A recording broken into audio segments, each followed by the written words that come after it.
So we're about to do some maintenance that most people don't ever even do.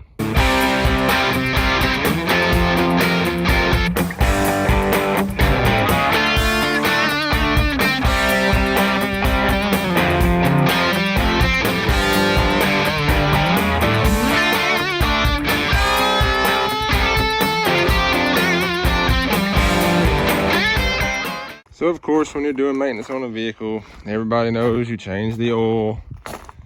And some people think, you know, change the transmission fluid, they'll keep that up. But one thing most people never think about is the differentials. So we're gonna be doing the rear differential today and make some points about that. Of course, I'm gonna do the transfer case and I've already done engine transmission, do the transfer case and the front differential in a little bit. But some of the things you need to change this is 3/8 ratchet, and mine are 10 millimeter. You know, extension if you want to use an extension. Torque wrench, you can tighten it back down with the ratchet if you want to. But I use a torque wrench just to get everything nice and torqued down evenly, so it's less likely to leak. That's my 1/2 inch drive. This is my 1/4 inch inch-pounds. And it's really nice. You can see there the etching and everything on it's really nice to take, and for the money you can't hardly beat them. Gear oil. Now this differential in particular is a 12 bolt. It's a GM 12. This is obviously, you know, it's a Chevy. It's a 2015 Silverado Z71 package. Everybody's may be different, but this particular one is RPO code G80, which is a locking differential, and it's, you know, positive traction, whatever. And it has 342 gears, and it's a 12 bolt, GM 12 bolt, with a 9.5 inch ring gear. And it takes, technically it takes 75, 85, but most people don't carry a 75, 85, so I got 75, 90 because it's not gonna make much difference, especially if, you know, you got 130, 40, whatever thousand miles on the rear end. It's got a little bit of more clearance than it had when it came from the factory. 75, 90 is not gonna make much difference. But if you wanna be technical, 75, 85. It takes 2.75 quarts, so 2 3/4 quarts, so you need 3.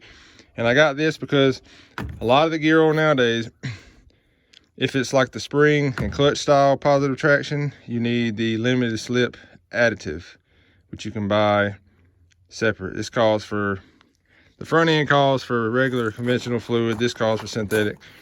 So you can, I mean, you can use conventional, but anyway, you add the limited slip additive. But the G80, the locker, does not use a limited slip additive. This Lucas number 10047 is synthetic, does not have the limited slip additive, because I searched it, looked it up, and it does not. So that's why I bought this, because the other ones they had the additive already in it, and a locker, you don't run that in it. So there's that. You need your 3 quarts there. Now, as far as the brand goes, I mean, Lucas, Mobile, Valvoline, whatever. It's synthetic, and it's what they had. It was what I was looking for, so that's what I got.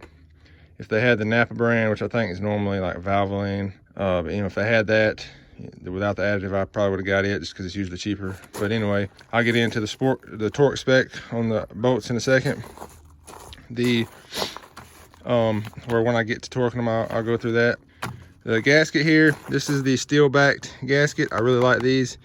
They have a bunch of different kinds, usually like cork and I can't think of the other material. It's kind of, it looks like cardboard sort of, but anyway, they have some of that. Or you could use RTV, but if you use RTV, you know, you put it on there, you hand tighten it, wait like the 30 minutes, and then torque it down, wait 90 minutes at least, depends on what kind you use or whatever, then you fill it up. This you don't. You take the, we'll get into that in a second. You take all that off and you get ready to put it back on, you put this on, you torque it down, and that's it. So I really like this kind. Part number, I went to the parts store, they didn't have it, they had to order it. This came straight from GM, but the AC Delco has a factory OEM replacement like this, and part number is AD0, or correction, ADO-229-43110. But if you look up AC Delco 229-43110, it will pull up this particular replacement. A couple things I forgot: screwdriver, just in case you have to pry the cover off, and I'll mention something about that in a minute. Some gloves, because gear oil freaking stinks and I don't want to get it all over me. and then your drain pan, which it only holds about 3 quarts, so that's big enough. And I'm getting electric, battery powered cordless impact, because you break all the bolts loose, then you just run them out real quick with that. If you have the adapter for the impact to a 3/8 socket. So here's that, but I had to put the adapter for the socket on the 1/4 inch one, because my 3/8 is I don't have it with me at the moment. So we're gonna use this just to pull them off after I break them loose. So my phone stand ain't quite short enough to stand up under here, but it's always a good idea to break loose the fuel plug first before you take it off. So we're gonna do that. This is just your 3/8 drive from your ratchet to loosen that up. Some differentials, like my diesel I had a drain and a fuel in the housing. You never had to take this off, but to look at the gears, obviously you gotta take that off. So the fluid is already flowing here, so I'm assuming it's a gasket rather than any kind of RTV. But it's another thing about RTV, you have to get a scraper and scrape all that junk off if you use it. But it does fill in any imperfections. This fluid doesn't look too terribly dirty. I don't know if it was changed, but I bought the truck 130,000 miles not too long ago. One of the first things I do is change all the fluids out, so I know when it's been changed, so I can keep my maintenance schedule up. Judging by the bolt heads on here, when I got on here, you could tell they've had a socket on them. They may have been changed one time, but when I ran the Carfax, the only thing it showed maintenance-wise was oil change and 1 transmission service. So that's why I'm going ahead and doing it now anyway. So this one is about to come off with the bolts loose. It's got just a gasket, but if you are going to pry, just a quick little pointer. If you need to pry it off, stick your screwdriver, if you can see, in right behind the bolt hole, because if you stick it in between with these thin metal covers, it may bend a little bit and possibly leak. But if you put it on the bolt, when you put the bolt back in, it flattens it out, so you don't have to worry about any kind of leak. Just thought I'd mention that. Boy, this old mess stinks. So if you can see there, hold on, we'll get it out and look at it. So there's the rear differential there. And to spin it, which everything just on initial glance looks good, but to check, any slop, I need to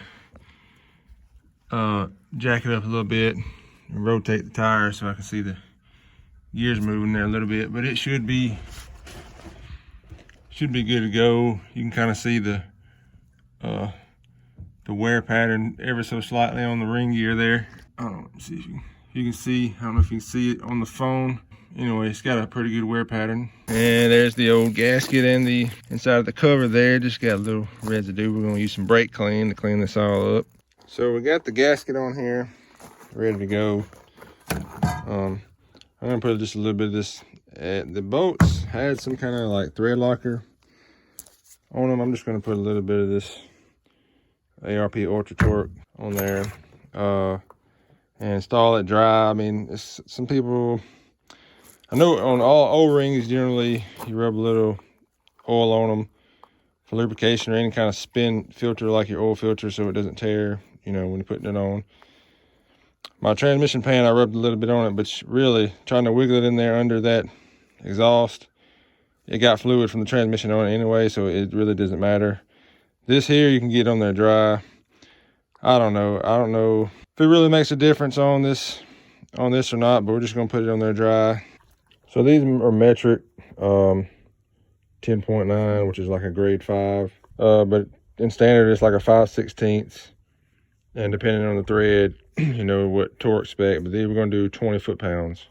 So first I'm hand tightening, just snugging it down, and then we're gonna go to 15 foot-pounds, and then final torque to 20, and a like star pattern like you would a lug nuts on your tire. So it's all torqued down. Now it's time to fill it up. Generally, you fill it until it starts running out of the fill hole.